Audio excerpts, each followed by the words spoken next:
Oh hi, it's me again. Okay, this time we're going to be dealing with portrait postwork. Most of you will take snapshots of people or try to take good portrait shots, and you're not happy with the results you get because your model has imperfections in their skin or the flash has been really harsh. There's all kinds of things that you can do to improve a shot to make it look more professional looking, even if you're not a professional. That's where Photoshop comes into its own. It's really not just a let's chop someone's head off and put the head of a horse on instead. Now the first thing to do is to get rid of anything too obvious in the picture so that you have to do as little else to it as possible further down. Now the best way to start this is with your healing brush tool that we used in the previous tutorial. Now obviously your brush size over here is going to be relative to what you've got in your picture, so just have a fiddle about until you've got what you're happy with. Now, using your Alt key until you get these little crosshairs here, sample an area nearby, push down onto your mouse, and it gets rid of those little things. In this case, I'm using a shot that was taken of me, and I am covered in these lovely little freckles and moles, so we're just going to get rid of those and just generally clean it up a bit. Once you've got rid of all of these, we'll move on to the next stage. Now another good option that you've got here is if you've got little stray hairs like this in the way. Now's a good time to get rid of those as well. Just get them out of the way, and then you can move on to the next stage. Right, so now we've got rid of all those little imperfections. The next thing to do is to right click on your layers palette where it says background layer and duplicate layer. On your background layer again, right click, layer from background and OK on that. That unlocks your background layer, which is what we want to do at the moment. Now click on your top background copy there till it's highlighted. Then we will go filter, blur and Gaussian blur. Now what you want to do here is select a level where you have got rid of any imperfections that are still showing, but that you don't lose all detail here. You can obviously still make out hair, eyebrows, eyelashes, etc. so forth. So that looks like a pretty good level for this image.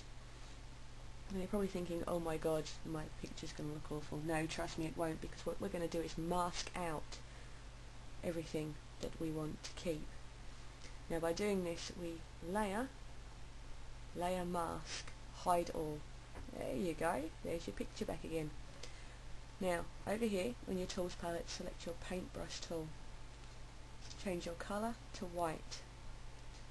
Now again, with the brush size, choose something that's relevant to the size of the area you're going to be working on. For here I'm going for about 137. Now you literally just brush out the areas that you want to clean up. Your opacity on this shouldn't be at 100%. Play around with that setting until you're getting an effect you're happy with. We'll try it for now at about 50%, and if you just brush over, you will see everything underneath start to smooth out. Now the one thing that you do need to be careful with doing this kind of postwork is try to avoid getting too close to any definitive edges, because it will blur those edges. So what you do for now is just work on the bulk of the image, cleaning up as much as you can without going too near any lines. And you can do this on any amount of skin that you need to do.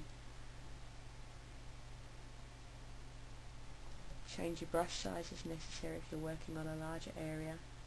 Just use a larger brush, and you will see the whole skin texture just improve greatly. This is how they do magazine shoots and stuff like that, and the models are always there with their perfect skin, and us girls are sitting there, I want skin like that. Well, this is pretty much how it works. These models rarely have great skin.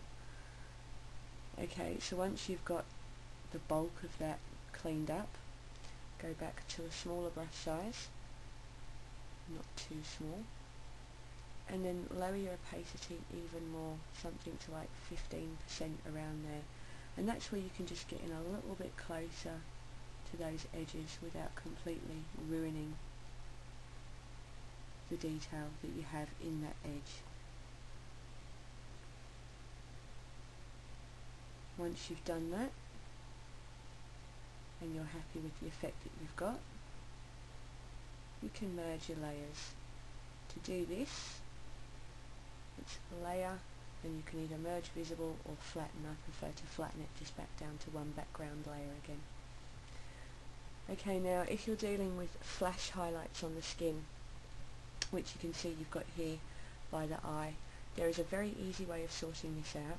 With your paintbrush tool still selected, you will click on your Alt key, and this will bring up the dropper tool even though you are on the brush tool still, and just select close by somewhere that hasn't got flash whiteout, and you'll see it changes your colour palette here.